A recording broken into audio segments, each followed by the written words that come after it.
आप सुन रहे हैं किसान तक पॉडकास्ट गुड़ की डली। हर सुबह एक मीठी बात। नमस्कार, मैं शिवानी अग्निहोत्री और आज की मीठी बात जुड़ी है महाराष्ट्र से। महाराष्ट्र के किसानों के लिए एक बड़ी खुशखबरी है। दरअसल किसानों की आत्महत्याएं कम करने के लिए अब जल्दी महाराष्ट्र सरकार एक नई योजना शुरू करने जा रही है। बता दें कि महाराष्ट्र सरकार कृषि मजदूरों को सामाजिक सुरक्षा प्रदान करने के लिए अब जल्दी एक नई योजना शुरू करेगी। कृषि राज्य मंत्री आशीष जायसवाल ने इसकी जानकारी दी है। उन्होंने कहा कि सरकार का लक्ष्य किसानों की आत्महत्याओं को शून्य तक लाना है।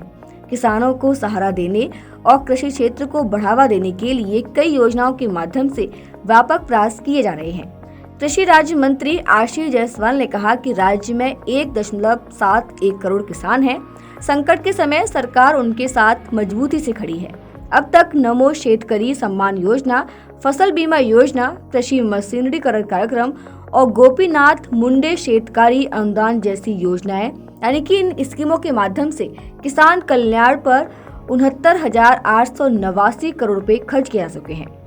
उन्होंने सदन को बताया कि पिछले 3 सालों में नमो शेतकारी सम्मान योजना के तहत 56,293 करोड़ रुपए बांटे गए, जबकि मुख्यमंत्री बलराज बिजली सब्सिडी योजना के तहत 19,310 करोड़ रुपए खर्च किए गए।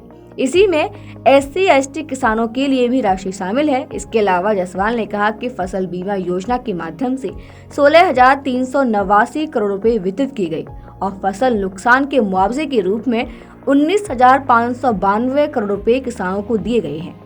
कृषि राज्य मंत्री आशीष जायसवाल ने कहा कि महाराष्ट्र सरकार जल्द ही कृषि मजदूरों को सामाजिक सुरक्षा प्रदान करने की दिशा में एक नई योजना शुरू करेगी। साथ ही हम एक नई वन्य जीव फसल सुरक्षा नीति विकसित कर रहे हैं। इसके तहत जंगली जानवरों के घुसपैठ और प्राकृतिक आपदाओं से प्रभावित किसानों को सब्सिडी और सहायता दी जाएगी। 45,000 किलोमीटर धान की सड़कें बनाने की योजना पर काम चल रहा है। 1 रुपए की फसल बीमा योजना में सुधार के कारण सरकार कृषि क्षेत्र में 5,000 करोड़ रुपए का निवेश करेगी।